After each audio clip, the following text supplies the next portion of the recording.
Là, c'est le son du lali.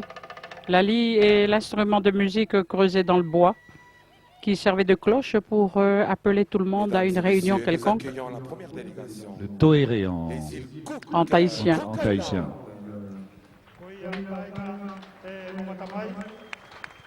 Alors que c'est la première délégation, rentre sur la piste.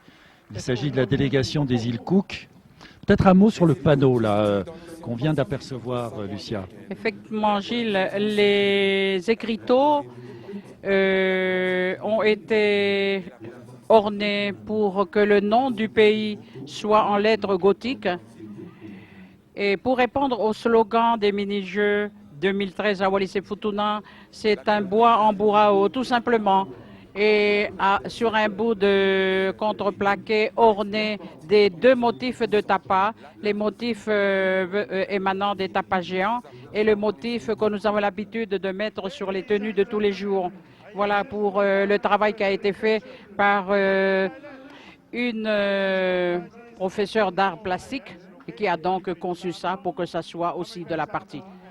Alors les îles Cook, c'est un État associé à la Nouvelle-Zélande. Il se situe au sud-sud-ouest ou au sud-ouest, grosso modo, de Tahiti. Ils sont environ à 700 km de Tahiti. Et c'est une athlète qui porte le drapeau de cette délégation.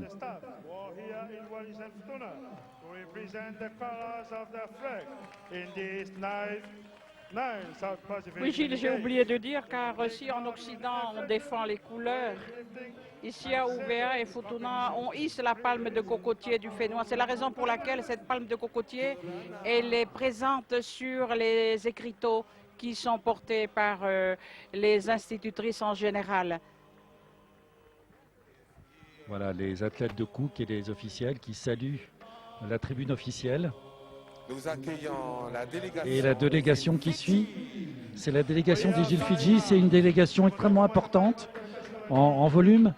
C'est aussi une délégation qui, en termes sportifs, va être une des favorites de du classement général final de cette épreuve. Ils sont notamment les grands favoris en rugby à 7 et ils sont en compétition pour être sur le podium, bien entendu au nombre de médailles et dans de nombreuses disciplines. Puis peut-être juste un mot rappelé aussi, parce que ça fait partie de l'histoire, il faut en parler, que Fidji a été depuis quelques années un petit peu en marge de la communauté internationale en raison d'un coup d'État militaire qui s'est opéré il y a quelques années et qui a mis à sa tête le commodore Baini Marama en 2006, et que depuis, petit à petit, Fidji revient dans le concert international, mais malgré tout, c'est un processus qui est extrêmement lent. Ils sont présents dans presque les 8 disciplines, hein, Oui. les îles Fidji, avec une délégation de presque 90 personnes. C'est Ratu Banouvé qui est un athlète qui est porte-drapeau de Fidji, vous voyez, dans sa tenue traditionnelle. Et Fidji, qui en fait, c'est un voisin de Wallis, Fidji. C'est une escale obligée pour tous ceux qui prennent l'avion pour venir à Wallis. Ils passeront. Nouvelle-Calédonie et Wallis et Futuna.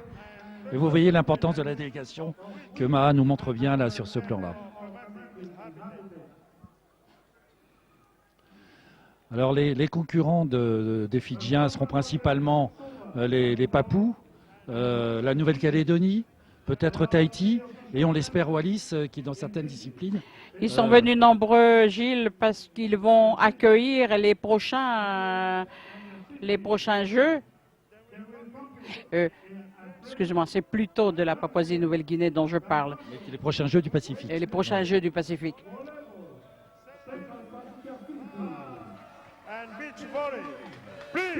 Voilà, tout à fait. C'est la plus grosse délégation qui vient de poser devant la tribune officielle.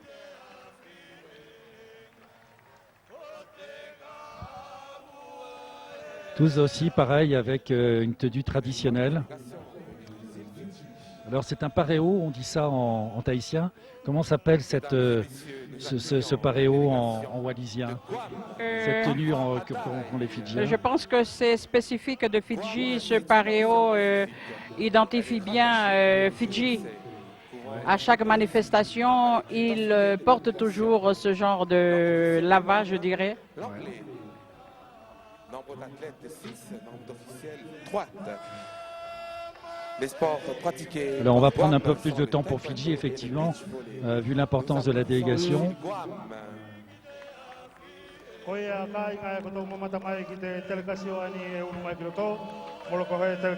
À signaler aussi quand même le travail extraordinaire du comité d'organisation et de la population de Wallis pour loger tous ces gens-là. Il y a plus de 850 athlètes, près de 850 athlètes qui sont présents.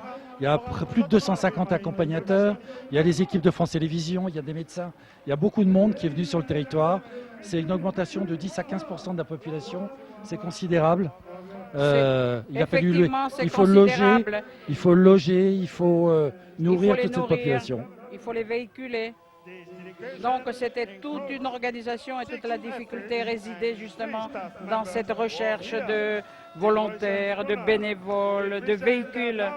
Et on se rend compte que la solidarité, on trouve des gens sur la route, ils n'iront pas jusqu'au bout à pied puisqu'ils sont pris par les véhicules qui passent. Absolument.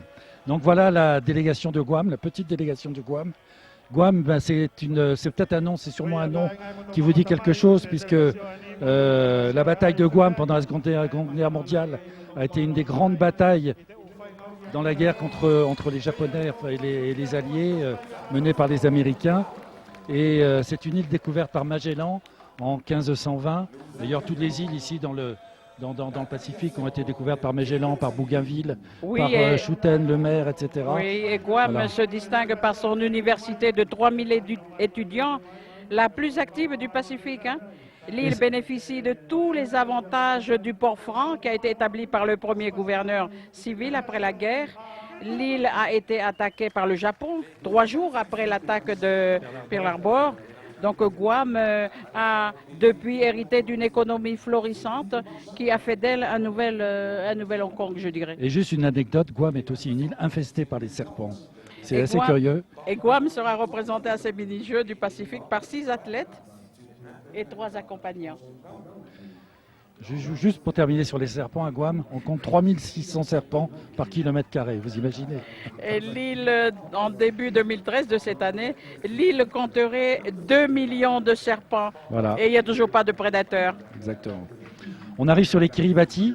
Kiribati, c'est 3 archipels, les Gilbert, les Phoenix et les îles de la Ligne,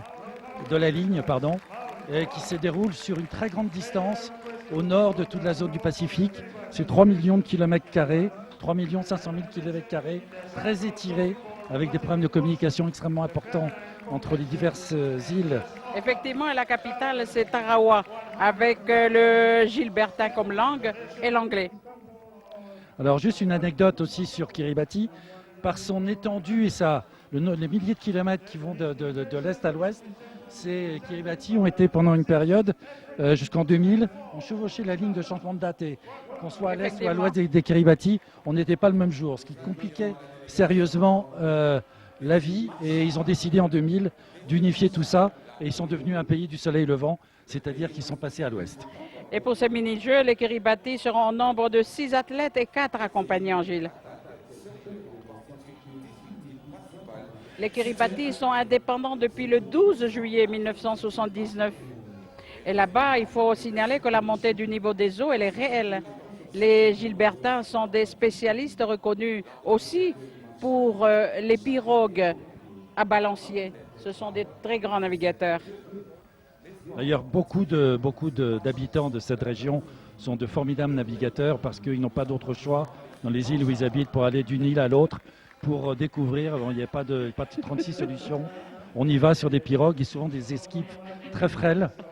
Malheureusement, on ne sait pas combien ont disparu, mais voilà, la toute petite, encore plus petite délégation d'île Marshall, puisqu'il n'y a pas de représentant derrière.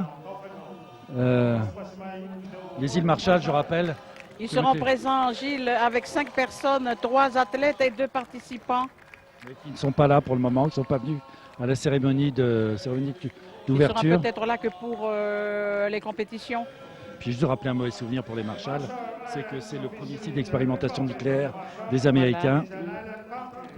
Les Marshall représentent 170 km² de terre éparpillée sur une surface de quelques 400 000 km² d'océan. Et la capitale, c'est Majuro. Les Marshall sont le royaume, Gilles, du cocotier et du pandanus. Et ils s'attellent tous les jours à faire le copra et la vannerie. Voilà, les États fédérés de Micronésie. Là aussi, un autre pays extraordinaire. C'est 600 îles, mais seulement 702 km².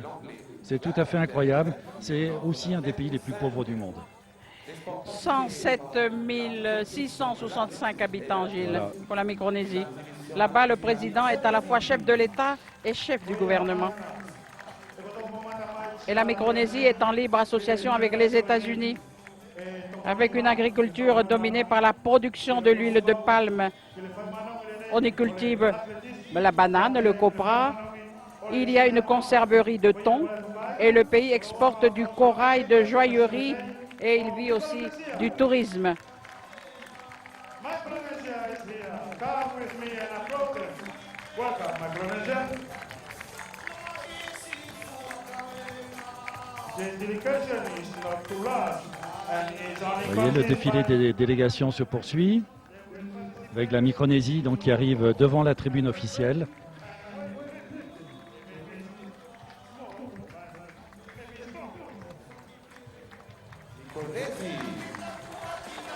Welcome, Micronesia.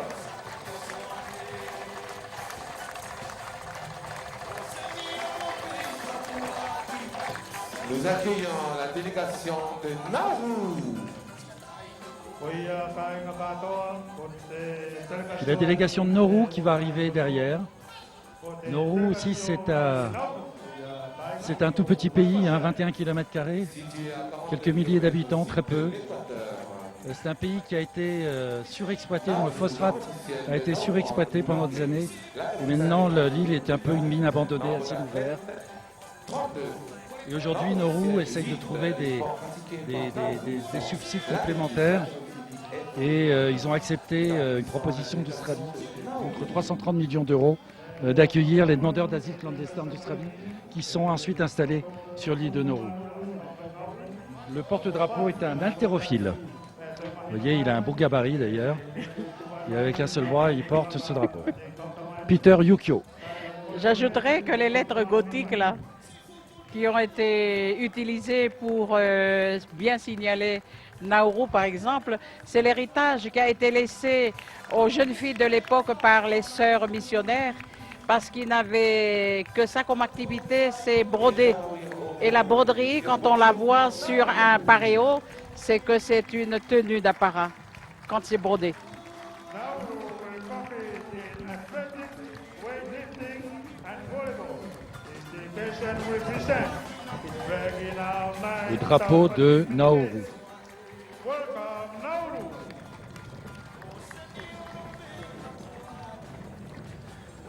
Nous accueillons la délégation de Niue. Niue qui suit est aussi là, comme Nauru, une toute petite île qui est située entre Tonga et les Cook. Et sa devise, c'est Dieu et la vérité. C'est une monarchie constitutionnelle de 260 km² et sa population compte 1492 habitants. Et c'est un État associé à la Nouvelle-Zélande. Moi, c'est des pays que j'ai découverts en commentant des grandes épreuves d'athlétisme ou des Jeux Olympiques, puisqu'ils mettaient un point d'honneur à venir aux Jeux Olympiques. Et je trouve ça extraordinaire et c'est la force du CIO de savoir inviter et faire venir ces tout petits pays parce que c'est à la fois du prestige pour le pays, mais pour les participants. Et l'île a été découverte par le capitaine James Cook, lequel a nommé Niue l'île sauvage. Here we have before us the Niue delegation. Et vous voyez que c'est aussi un autre joli bébé qui porte le drapeau de Niue. C'est aussi un haltérophile. C'est Daniel Nemani. Niue, comme les îles Cook, a conclu un accord de libre association avec la Nouvelle-Zélande. Et Niue a été peuplée par les îles Samoa vers l'an 900 et au XVIe siècle par les îles Tonga. Et la capitale est Alofi. Et Niue compte 31 espèces d'oiseaux. Vous savez des choses, Lucia. Ils sont 3 pour représenter Niue au mini-jeu. Allez, ils sont là. La délégation de Norfolk. Norfolk qui va suivre derrière. C'est un territoire associé de l'Australie, c'est un territoire non indépendant, qui fait 34 km², qui est au nord de la Nouvelle-Zélande et qui a accueilli d'ailleurs les mini-jeux il y a quelques années. Il est peuplé de 2000 habitants. C'est aussi Norfolk qui a pour particularité d'avoir accueilli les descendants du Bounty qui étaient devenus trop nombreux sur l'île de Pitcairn. Elle est située entre l'Australie, la Nouvelle-Zélande et la Nouvelle-Calédonie. Et le mont le plus élevé là-bas culmine à 319 mètres. L'île a été peuplée par des Polynésiens de la Nouvelle-Zélande. C'est encore James Cook qui a aperçu le premier l'île en 1774. Ils parlent anglais et ont comme langue seconde le pitcairnien, appelé Norfolk. Voilà, parce qu'effectivement, c'est les descendants d'Abunti qui, trop nombreux à Pitcairn, étaient venus se réfugier à Norfolk, ont été accueillis à Norfolk. À Norfolk existe une seule chaîne de télévision et on y compte 2500 lignes téléphoniques. Des câbles sous-marins relient Norfolk à l'Australie et à la Nouvelle-Zélande. Ah ben ici à Wallis, on a plus de chaînes de télévision qu'à Norfolk. Il faut signaler que Norfolk compte seulement un athlète.